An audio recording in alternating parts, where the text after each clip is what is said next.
Do you ever wonder what the meaning of life is?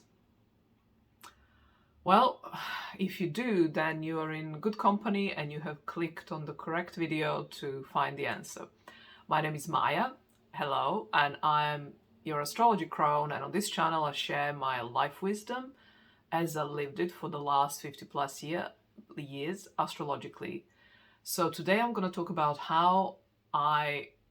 what I think the meaning of life is and what role astrology played in that discovery for me.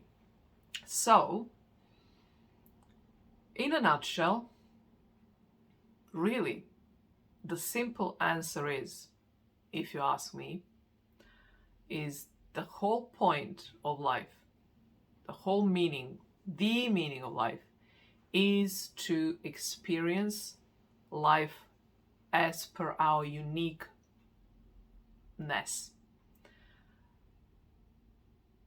Let me give you another slightly changed answer to the question. It's the same answer but slightly tweaked.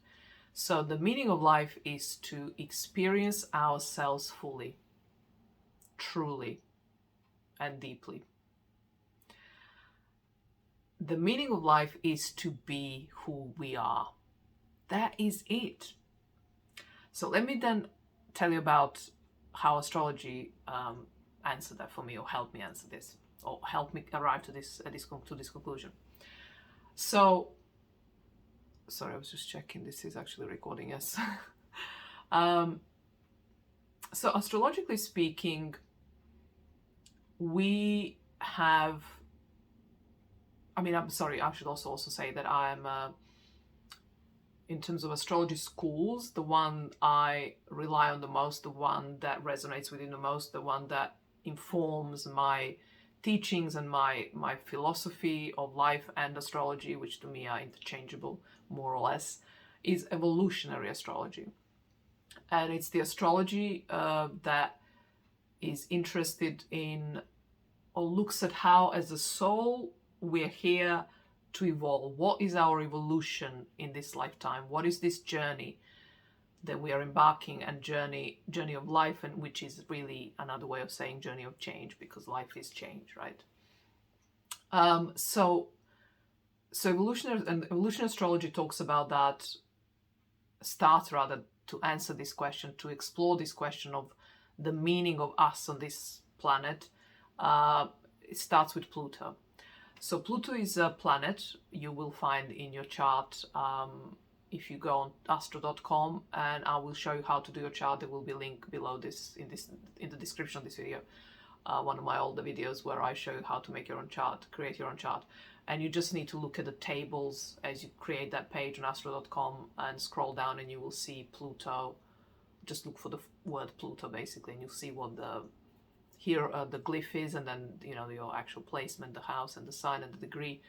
So that planet, that archetype, is the archetype of incarnation, or rather reincarnation. In fact, that's a key difference. So because Pluto is our deepest unconscious, subconscious, like soul level desires.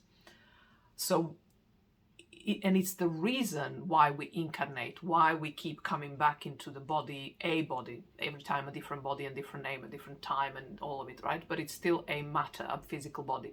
We keep coming back because there are still desires that we want to live through, we want to satisfy, we want to, experience. So remember what I said at the beginning, the meaning of life is to experience life, ourselves, as fully, truly, and deeply as we possibly can. And until we do that, until we exhaust our desires, because the two sentences are identical, meaning they're interchangeable in the sense they mean the same thing, they're synonyms if you like. All these things we're here to experience is because we want to experience them. And want is a desire, and Pluto is a desire, as I just said, the deepest and darkest, far more often than not, but certainly intense, and often, again, unconscious, not even often, but always unconscious until we make it conscious. They're all desires, the wants that we want to experience.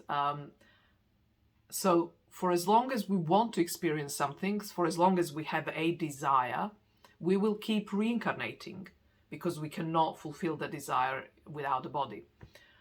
And I don't mean just there is no body, and desire can sound like it's sexual. That's certainly a big part of it, but it's, well, a part of it. I'm not sure if it's big, but it's compared to the rest. So it's like, it's just, these are these bodily desires, they're sensory desires. So it's like experiencing something that we will feel, you know, we will have a material evidence of the experience. Not for anyone else to verify, sometimes that too, but more often, you know, far more importantly, we will have sensed it on our skin with all our senses, right? So that's what I mean by body and desire are not just sexual, because everything else is, there are so many other ones, right? So we keep reincarnating until we have no desire. Now, if you listening to me, right? Hi, my name is Maya. You may hear Buddhism in what I'm speaking, or at least echoes of it, and you're right. The two are not the school of evolutionary school of astrology and Buddhism are not, to my knowledge, directly connected, as in like they're not referenced in the same breath. They're not, yeah. So they're not connected in that kind of, the teaching doesn't say we rest on Buddhism, right? That's what I mean. But it's there because it's evolutionary, and evolution is what Buddha talks about when he talks about desire. And at the root of all of our suffering is a desire, is attachment. Because desire and attachment are connected in the sense that we desire something and we are then attached to the outcome. So we desire a car, I don't know, or a new dress or something, right? That's our desire. And so we are attached to the outcome. We want to feel good in it. We want that particular car or that particular dress.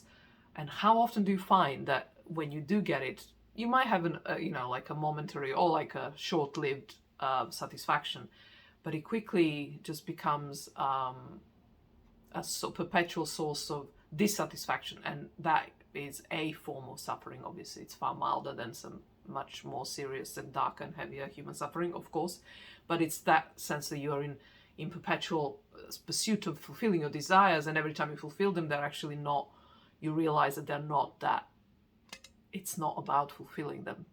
So before I jump onto that track, which I may not even do now, but I might save that for another video, let me just go back to the meaning of life. But I will say this much, that this transience of desire, this momentarily satisfaction that doesn't last, is the precursor to the meaning of life, in the sense that that is what keeps, it's essential to have the experience. So the point, so the way to explain why satisfying our desires never lasts, the satisfaction never lasts, it's not meant to last, because what it's meant to do, this desire, is to give us the experience that in itself will move us along the dial or the scale or the axis of evolution, change, or like just evolving as an individual and then collectively as a species. Sorry, I just caught this weird plank of hair. So that combination of evolutionary astrology and my life experience, and if you have Pluto in your chart particularly strong, right, and that would mean it's makes some tight conjunctions, squares, and oppositions, or it's on your angles like 1st, 4th, 10th, and 7th house. 1st in particular, then 10th, and then the other two, because they're less conscious, or less, we perceive them as not us so much, but 10th big, and then 1st also big.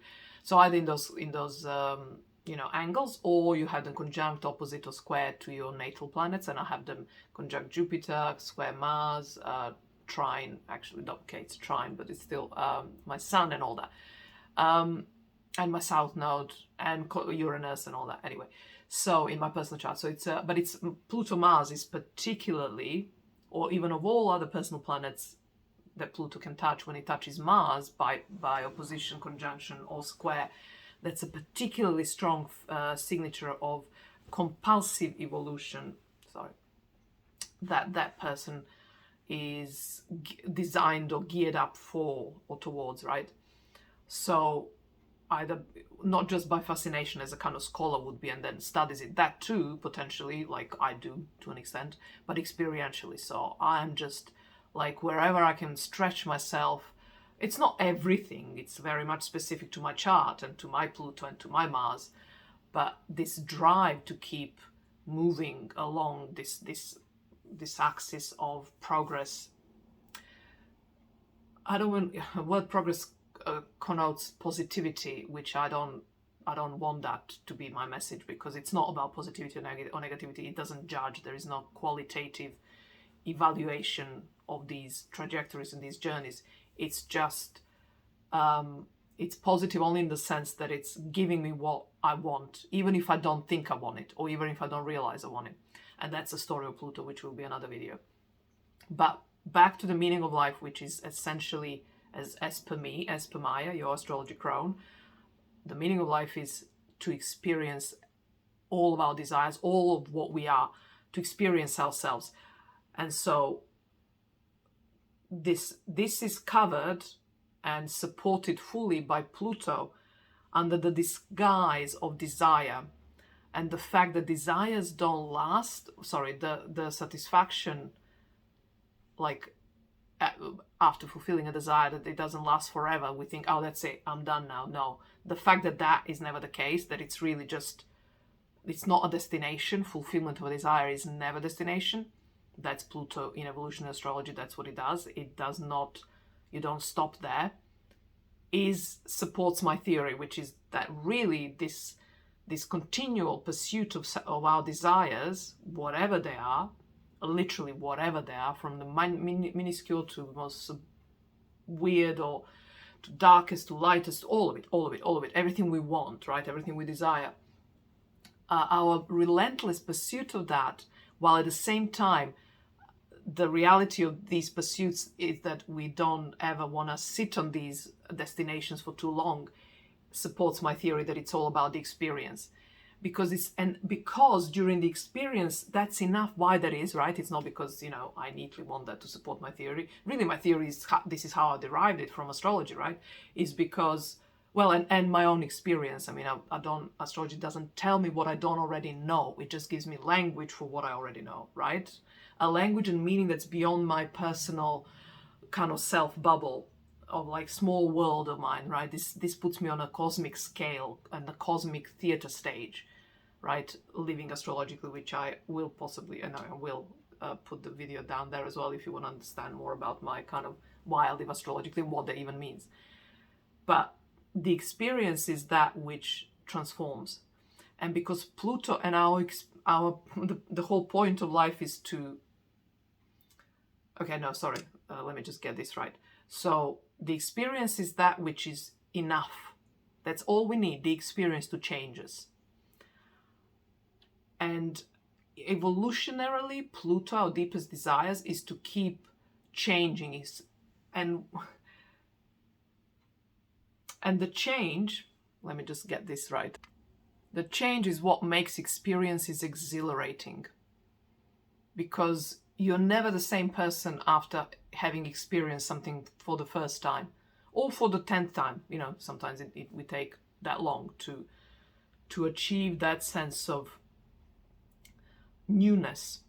And this is also language of Pluto, like new life, newness. And that is why that is the meaning of life, because we want to experience ourselves in all of what we are, so that